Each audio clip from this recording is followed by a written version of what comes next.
Welcome to Siege School 2.0. This series is inspired by my experience throughout my R6 journey and the filter which I feel hindered my progress for so long during the early stages, something that even extended into the 500-hour mark. While many video guides on Siege include setups and utility, they don't touch on the fundamentals, which left me making choices arbitrarily during gameplay without realizing their significance, and often kept me from experimenting and developing my knowledge of the game, thus leading to a plateau in my skill level. So today's episode is dedicated to those very same fundamentals, something that I don't see in even the most basic of R6 guides, and is, in my opinion, the biggest obstacle the game has in terms of obtaining new players from other genres. My hope with this series is to open a gateway for Siege to enter a more mainstream place in the gaming landscape by working together with Ubisoft tools, like the new tutorial, to make the game accessible. Fundamentally, the game is very simple. Siege is a 5 vs 5 search and destroy game, but with 3 twists: a destructible environment, incredibly fast time to kill, and utility with preset loadouts to stack on top of the former. This ends up making the game much different and inherently complex than others in the same genre. However, by the same token, the game is simple in the sense that the only objective is to defuse or protect the bomb sites. This therefore means that everything you do is on the foundation of accomplishing one of these goals. Even frags obtained during the game are often done to support these efforts. For example, roam clearing is required to play vertical and push onto the bomb site without getting flanked in the lay round. The focus between killing the opposing team and playing objective shifts depending on what's happening during the round, but this is based on nuances which are better explored on later episodes for the sake of simplicity. For now, we'll focus on the basics. Because of the tools you're provided, Intel is an incredibly powerful weapon in Siege, an equalizer between the defenders, who inherently have an advantage due to game design, and attackers, who have to race against the clock to defuse the bombs or kill the other team. Thus, both checking default cams and droning become imperative to making plays, which leads us to our first chapter in this episode: Intel.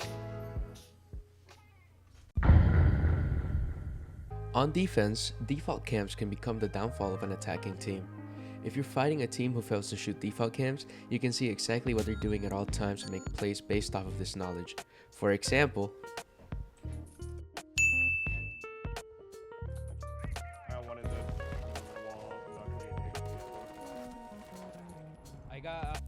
as shown in the example, Intel makes it really easy to adopt an aggressive playstyle and often leaves attackers not getting very far during their execute.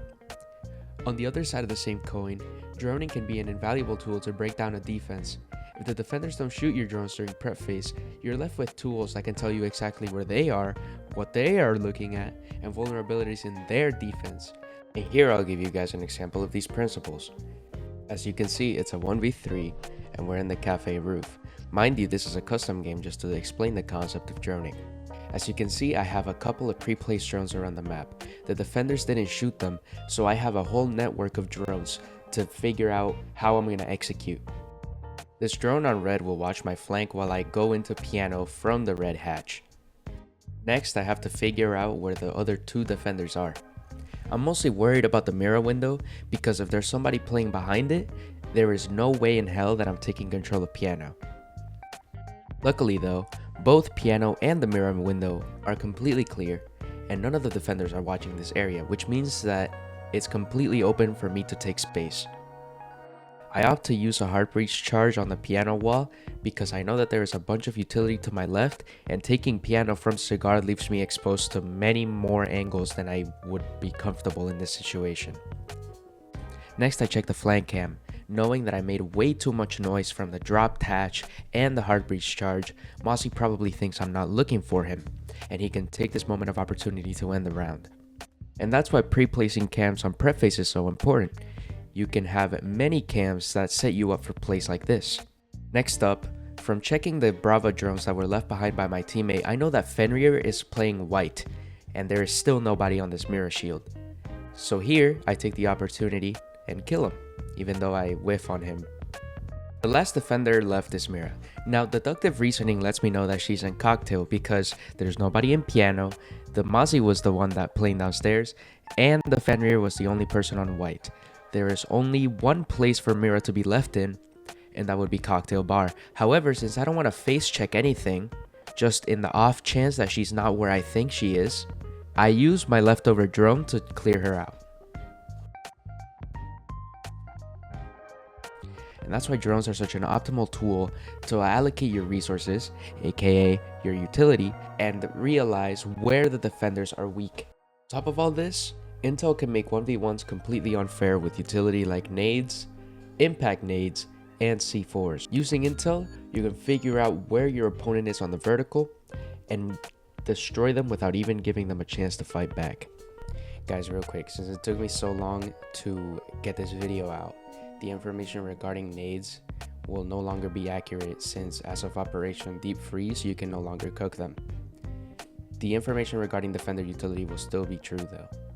I will be using Border to showcase the following concepts, as this map is very nade reliant on attackers because of how many power positions defenders have.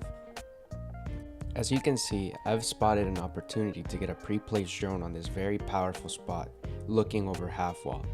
In this site, half wall is the most critical piece of map control that defenders can have to contest the main breach. Therefore, for my attack to be successful, I have to clear out the guy contesting it. After positioning myself outside of the window, knowing that there is someone on half wall, I double check to make sure that he's still there because I don't want to waste my nades on nothing. As you saw, nades made it so that I didn't have to risk my life clearing out the most critical position that would dictate the success of my attack. Moving on to the C4 section, these are extremely powerful when combined with tools like Valk or default cams, as they can stop an entire attacker push post-droning.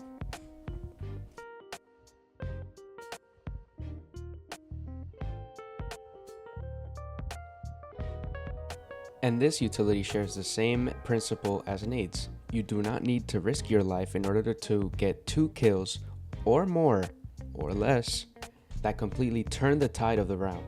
Before closing off this section, I'd like to mention 2 things. First of all, sound is a beautiful tool that can let you know everything that is going on around you if you only pay attention. It is the single best value intel tool that you can have in this game, besides your drones, which even they in themselves use sound. Additionally, I'd like to remind you that you can click at any time. If you used intel and you know that there is somebody in a place that you're looking at, make sure that when you're swinging it, you pre-fire them, as this can be critical to winning that gunfight. Remember, all it takes is 1 headshot. Funny thing is, as simple of a principle as it is, pre-firing is one of those things that really held me back. When I actually caught on and I started doing it, that's when I went from bronze to gold. So, to summarize this segment, intel is very important and will dictate how a round will play out. Make sure to use these tools to your advantage, but don't forget to mind your positioning. That's better. Mission failed. All friendlies. This will be the shortest chapter of the bunch. Siege is built around the concept of defending a bomb site, which is why defenders have an inherent advantage. Destructibility plays a big part in this. Every setup is made with the goal of defending the bomb, so when you shoot open a wall or reinforce it, it's for the purpose of facilitating this goal. Sometimes, reinforcements are only to slow attackers down, as is the case of many main breaches. Others can be made to extend the site hold and contest a certain area, making taking space for the attackers much more difficult since they don't just take space for free. And some can be made to cut off angles or protect certain positions to make holding down sites easier and taking away long, unfair sightlines from attackers. To properly explore these concepts would take a while, so I think it's better to wrap up the fundamentals video here with a preview of what's to come next. I hope you found something you were looking for in this video. For now though, that'll be all. Our next class will be when I stop being lazy. Before I run my outro, I would like to ask of you guys 2 things. Number 1 is to like the video, and number 2, I'd like to know if you guys would enjoy an opinion piece of me talking about why I dislike the new nade change and why I think it will, in the long term, harm the game, especially in the attacker side. It'll make it very frustrating. But besides that, I have nothing else to say. Have a good one.